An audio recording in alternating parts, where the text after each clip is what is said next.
And I've noticed what was happening with his students. It was so bizarre. I think it was one of the weirdest things that I've seen. It shines, and you have this. Nice. Yeah, it's crazy. I'm not sure why that happened. Is that normal? That's normal for sure. Is it? It's not about normal or not normal because it's you're not competing against anyone, right? You are doing your own thing, and in your reality, it's normal because this is right for you.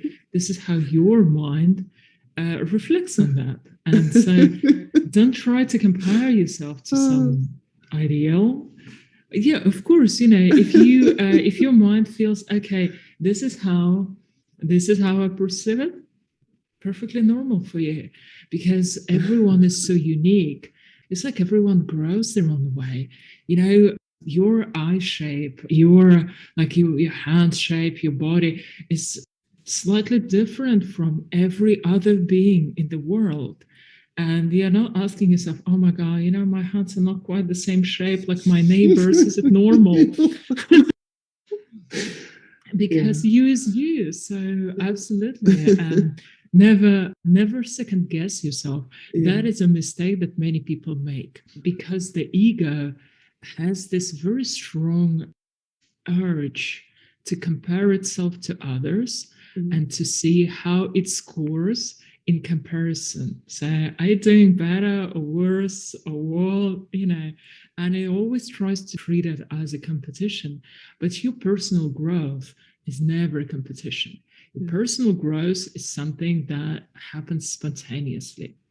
So, for example, let's say with trees, if you look, every single tree is slightly different from another tree, even the same species, even trees growing in the same area. So, say the same park, they were all planted at the same time, the same species of a tree, but notice how they never have even their branches growing the exact same way.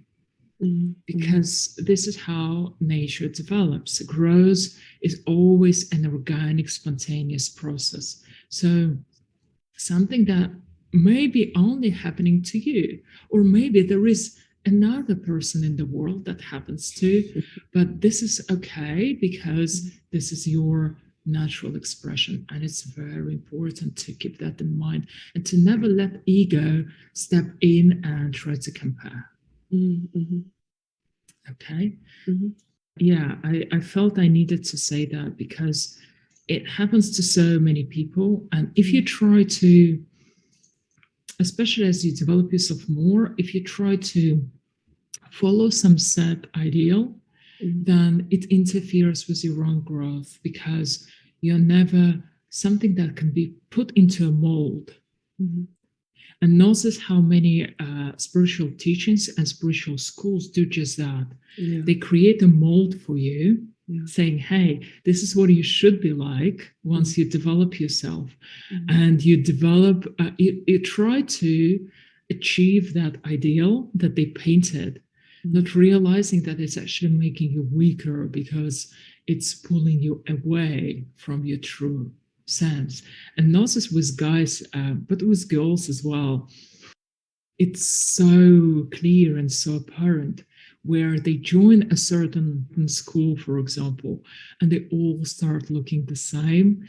Guys into spirituality, you imagine them all having this round beard and the ponytail and a lot of beads around their neck and a kind of Hawaiian shirt on them, and they're all the same. Then they have shorts and flip-flops.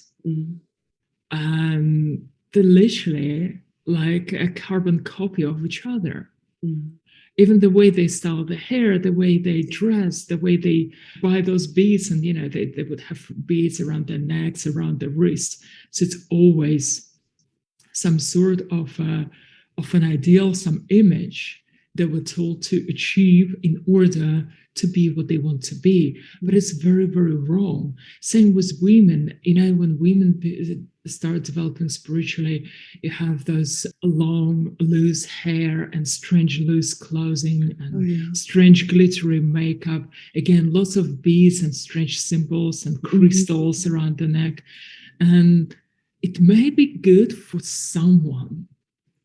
I'm sure there is a person in the world that for whom that is their ideal ultimate expression. I'm sure there must be.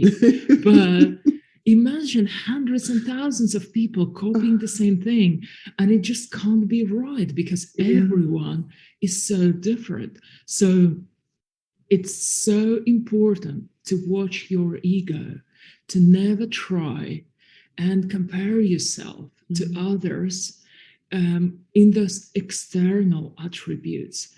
By external attributes, I mean not only the way they look, because obviously it's very tempting to copy someone who you believe has what you want to have. And I had a student myself many years ago who then went off to become a spiritual teacher in his own right. And I've noticed what was happening with his students. It was so bizarre. I think it was one of the weirdest things that I've seen.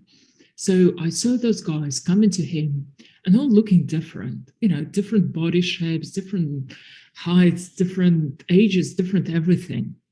And after a few months, they all started looking like him. They all started dressing like him. They grew a beard, even though they never had, some of them never had a beard. They started having a beard. They bought the exact same kind of beads to wear. And they even started talking the way he talked. Oh, no. And it's not because he said to them explicitly, like, hey, you have to copy me to achieve enlightenment. I'm sure he never did that. But because he didn't stop them from doing so, this is what happened. Psychoanalysis, for example, with my students, they're very different, very unique. They're never like one another. And I think it's one of the most important tasks of a teacher to make sure that your student or students develop in a way that is uniquely right for them and not someone else, and not what even you believe is right, because you can give them the guidelines. Of course, there are some universal rules, like the rules of energy that you have to follow to really achieve success. You have to play according to how the universe works. But within those rules, there is a huge scope of individual expression. And this is so important. So always keep that in mind every time your ego goes, hey, I don't quite look like someone else. I don't quite behave like someone else. Am I doing it right? If it feels right and aligned with you deep down, you are doing it right. So both in terms of the external appearance, where there is a huge temptation of copy someone, like dress like someone else, have your hair done like someone else. That is one thing. And another thing is to copy the internal attributes. So copy the way someone speaks, copy the way someone reacts to things. And of course, some people are really, really good role models, but it doesn't mean that you should copy them. You should study what they do, see what you like about what they do, and then think how you can use that knowledge and adopt it to express yourself in the best possible way. And this is key. I think you're enjoying our interview. Yeah, but I can see, yeah. So always keep that in mind and stay mindful with not stepping into other people's reality by mistake. Yeah, this is crazy, but this is literally like just one step. Yes, it starts with one step. Once you're not paying attention, someone with a stronger energy can pull you out of your reality, your unique path, into the wrong, and then it gets so dark, so suffocating, so depressing, and everything is wrong. Stay mindful. Just don't allow it to happen, because at the end of the day, it's your choice. Either to step in to Mhm. someone else's reality, or stay grounded and rooted in your Mhm. own reality. And it's as simple as reminding yourself, hey, I don't want to go to that person's Mhm. reality. I understand that they have this kind of reality they've created, but I don't like it. It's not mine. I don't want to be part of it. And I want to stay where I belong. And just this simple reminder will go a long way.